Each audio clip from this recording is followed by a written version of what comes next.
Mateus 1, 18. Mateus 1:18. O nascimento de Jesus Cristo foi assim. Maria, sua mãe, estava comprometida a casar-se com José, mas antes de se unirem, ela achou-se grávida pelo Espírito Santo.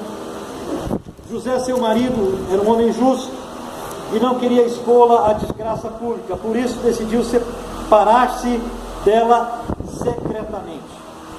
Tendo José isto em mente, um anjo do Senhor apareceu-lhe em sonho, dizendo-lhe: Filho de Davi, não temas receber Maria, sua mulher, pois o que nela foi gerado é do Espírito Santo.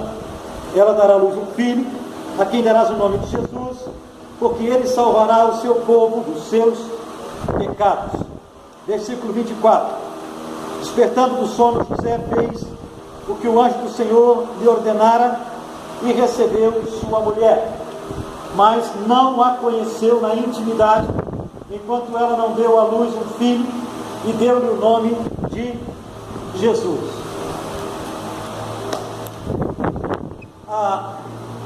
Nós sabemos que eu gosto de ver a vida assim, como uma história. Deus está escrevendo uma história, não é verdade? E essa história, ela tem vários capítulos.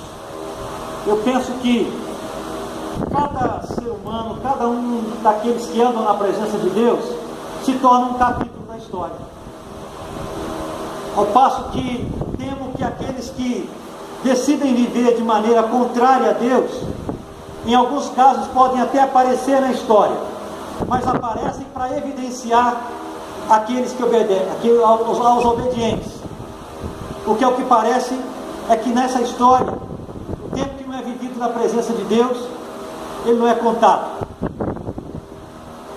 Quando a gente olha para a Bíblia como um todo, a gente vê a nossa primeira família, não é? Quais são os relatos que nós nos lembramos de Adão e Eva, seu surgimento, e o que a gente vê em termos de família? Eles têm 2 filhos, e uma tragédia acontece na família. Não se fala muito de Caim, muito pouco. Não se fala de Caim em termos de herança espiritual. Nós vamos ver a herança espiritual aí a partir do capítulo 5, quando Sete nasce e é um consolo para Eva, né? E começa a se buscar ao Senhor.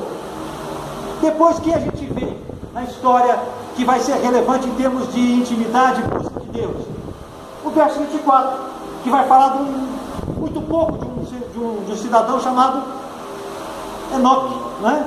Quem era Enoque? Qual foi a campanha evangelística que Enoque fez? Quantas almas Enoque ganhou para Jesus? Qual foi o grande evento que Enoque fez? Enoque tinha uma vida com uma característica. Ele decidiu andar com Deus. E porque ele decidiu andar com Deus, ele se tornou amigo de Deus. E porque ele decidiu andar com Deus, se tornou amigo de Deus, Deus o levou para a sua casa. Essa amizade continua até hoje. Nós falamos dele até hoje e desse relacionamento. Depois a gente vai pegando a história e vai chegar em quem? Capítulo 5, capítulo 6, o Noé. Vamos parar no Noé, daí a gente vai pular aqui para o Novo Testamento. Noé está vivendo no meio de uma geração corrupta, corrompida, mas qual era a marca do caráter de Noé? Era um homem em quem Deus achou graça, porque nele tinha uma característica de ser justo. É o sadik, né? No hebraico, aí não é uma justiça própria, mas é esse ser justo, é aquele que prima pela justiça, ainda que para isso ele tenha, que não aceita nada errado, ainda que para isso ele tenha que sofrer dano. Vem para o José.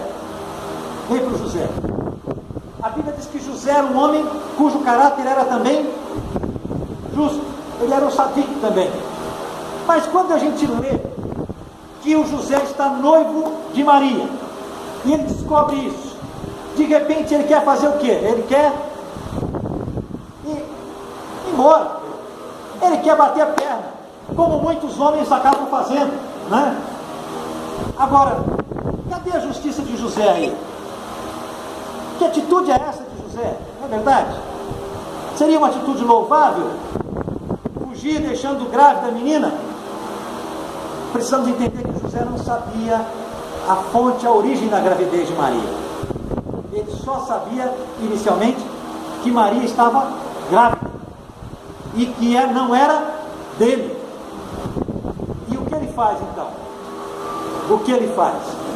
Essa história eu não tenho nada a ver com ela, não é? Mas é interessante o que José faz, irmãos. Ele decide ir embora, deixá-la secretamente. Por quê? Ele faz isso. Nós sabemos que naquele tempo, se Maria fosse apanhada em adultério, ou fosse descoberta num adultério, ou estando grávida, por que adultério?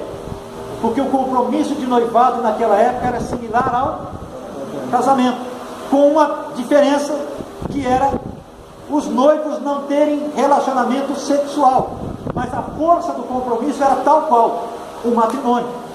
No final de um ano, o noivo receberia, desposaria então completamente a sua noiva, e aí o casamento se consumaria. Só que antes disso, Maria já está grávida. Espera aí, e agora? Então ela vai ser apedrejada. Se o José quisesse dizer, olha, eu não tenho nada a ver com isso, não fui eu. Mas o que José faz?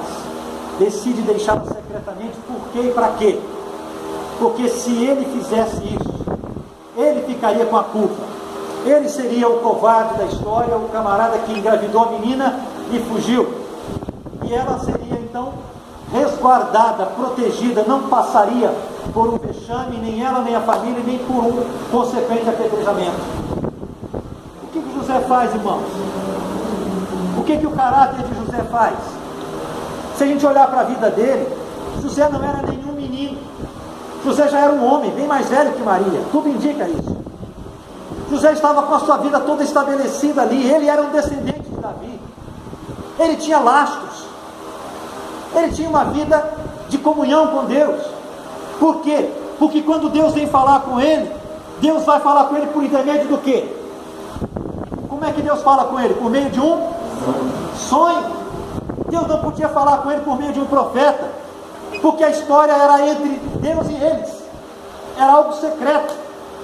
Então Deus mesmo vem falar com eles, e de um modo que José entenderia, cuja intimidade de José com Deus era capaz de, no seu temor, conhecer e entender que era Deus que estava falando. Então ele escuta o que Deus fala. Agora, mesmo escutando o que Deus havia falado, mesmo assim o peso era muito grande, irmãos. Primeiro, era ser pai de uma criança que não era dele, aceitá-la como seu, e o que mais? Ainda assim, não era uma criança comum, não é verdade? Era uma criança que José poderia dizer, mas como eu vou ser pai dessa criança? Como eu vou educar essa criança? Não é uma criança qualquer. Era uma tarefa. Eu quero fechar dizendo só o seguinte, irmãos. Andar com Deus é sempre viver sendo desafiado. Sempre, a cada dia, sendo desafiado. Os desafios de ontem não são os mesmos desafios de hoje. São diferentes. Quanto mais nós caminhamos com Deus, maiores vão ser os desafios. De acordo com a nossa intimidade, de acordo com o nosso desejo de ouvir a Deus. Outra coisa importante é que Deus fala com aqueles a quem Ele desafia. E aqueles a quem Ele desafia precisam aprender a discernir a voz de Deus. Há coisas, às vezes, que Deus vai falar com aqueles que Ele chama por intermédio de um profeta diretamente. Há vezes que Deus vai falar por um sonho, porque é algo secreto, é entre Deus e o seu servo e sua serva. E o seu servo e a sua serva precisam aprender a discernir o quê? Que é Deus quem está falando. E guardar no seu coração, como Maria guardava no coração todas essas coisas, até que o cumprimento fosse se dando. Se a gente fosse ver a história de Maria também. Mas eu olho para José, e eu vejo José um homem fantástico, corajoso, um homem disposto a sofrer o prejuízo, por amor ao próximo, por temor a Deus. E aí, eu fecho dizendo o seguinte: quando é que nós vamos ver José de novo depois disso? Lá quando Jesus está no templo, né? Aos 12 anos, José e Maria chegam lá depois de um dia. Aí quem é que vai falar com o menino? Maria, né? Meu filho, Por que você fez isso com a gente? Nós estamos procurando, ó. O que José fala na história? Fala nada. Não fala nada. Mas, às vezes nós podemos pensar, mas José deveria ter falado. José deveria ter tomado uma posição. O que é que Jesus fala para Maria?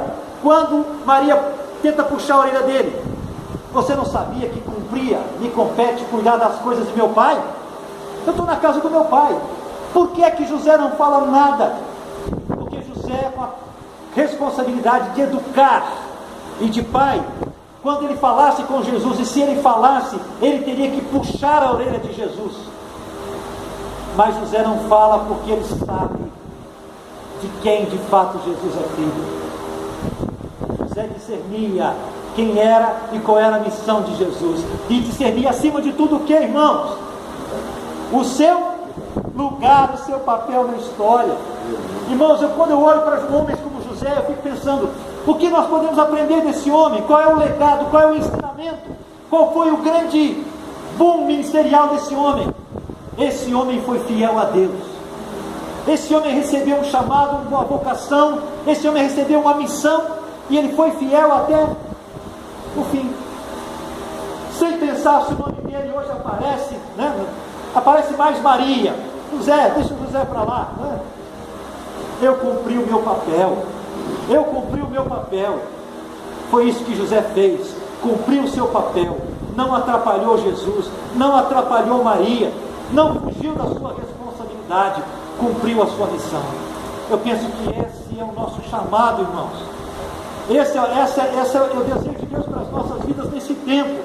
Nós precisamos descobrir qual é o nosso lugar nesse tempo e desenvolvermos o nosso papel, sem fugir das nossas responsabilidades, sem relegar ou delegar a outros aquilo que nos compete a nós, e aprendendo principalmente a discernir o Senhor falando conosco, seja por meio de um profeta, seja por meio da sua palavra, seja por meio de um sonho, mas descobrir e discernir o que Deus está nos falando.